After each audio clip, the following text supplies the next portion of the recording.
煮小米粥想要好喝，千万不要直接下锅。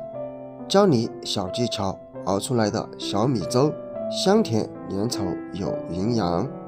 大家好，这里是鹏鹏美食坊。小米是我们生活中非常常见的一种五谷杂粮，为黄色或者浅黄色细小颗粒，是我国北方及西北的传统杂粮之一。小米含有比大米更加丰富的营养素，其含有大量的脂肪、维生素 E、膳食纤维等多种矿物质元素，是营养价值极高的杂粮之一。通常用来熬制小米粥，当作早餐食用，不仅好吃营养，而且养胃。但是很多爱吃小米粥的朋友，在家里熬出来就没有辣味儿。今天这个视频教你如何熬制出香甜粘稠又营养的小米粥。我们准备一点点大米和小米混在一起，当然你也可以不用加大米。接下来将它们倒入一个大碗中，往碗中加入一些水，尽量是20度左右的温水，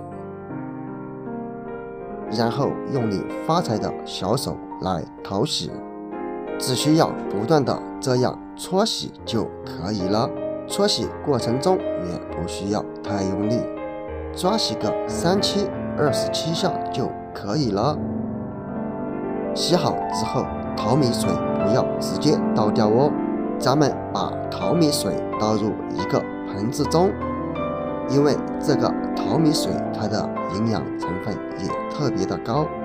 咱们可以用它来浇花或者浇葱也可以，然后再次将小米淘洗一次。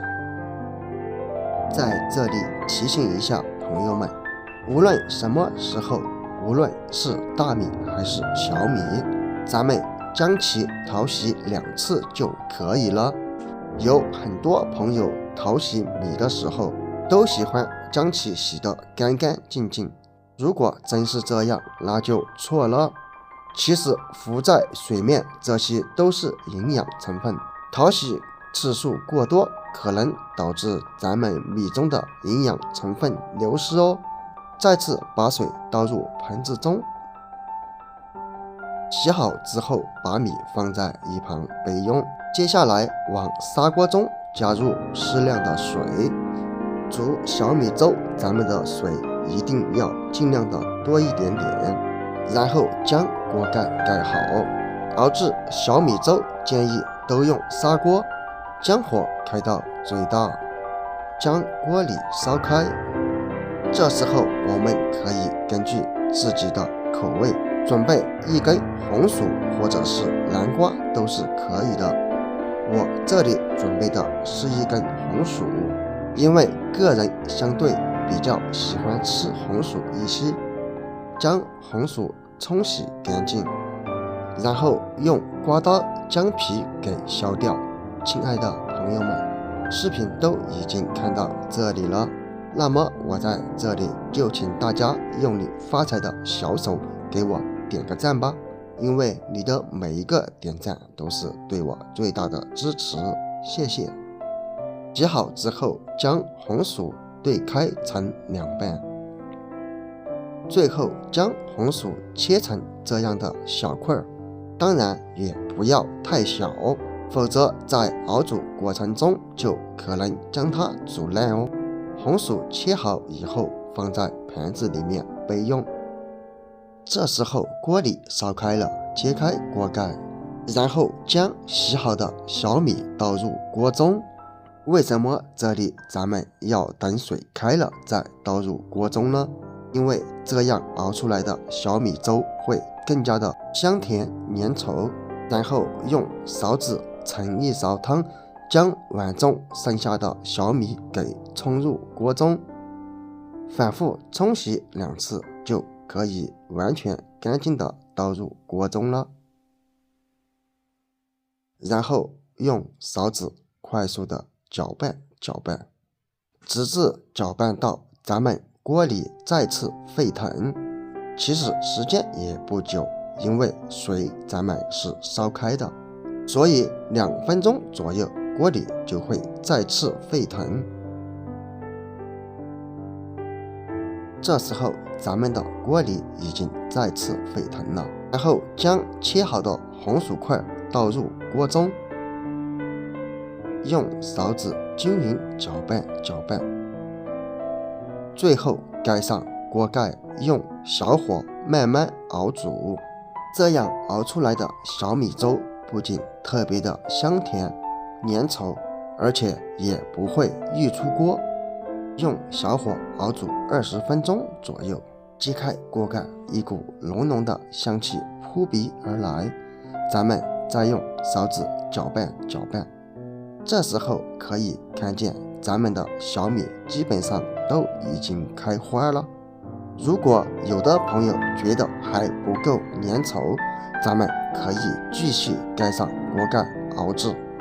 当然可以加入一点点食盐。俗话说得好，想要甜就放盐，然后用勺子搅拌搅拌，将圆搅拌均匀即可，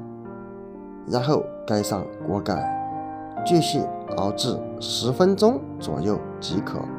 现在可以根据爱好加入几颗枸杞或者葡萄干，加入水将枸杞清洗一下，再加入一些面粉，然后将枸杞抓洗干净。因为枸杞表面凹凸不平，非常容易的藏污纳垢，因此在清洗枸杞的时候可以加入一些淀粉或者面粉来清洗，因为它有非常强的吸附性，可以有效的将枸杞表面的灰尘吸附出来。虽然说枸杞具有非常高的营养价值，但是咱们在食用之前一定要将它清洗干净，这样吃起来才会放心健康。洗好枸杞放在碗中备用。这时候咱们的锅里已经差不多了，可以看见已经变得非常的粘稠香浓了，就这样看着现在就特别的想喝上一碗。最后将清洗干净的枸杞放入锅中，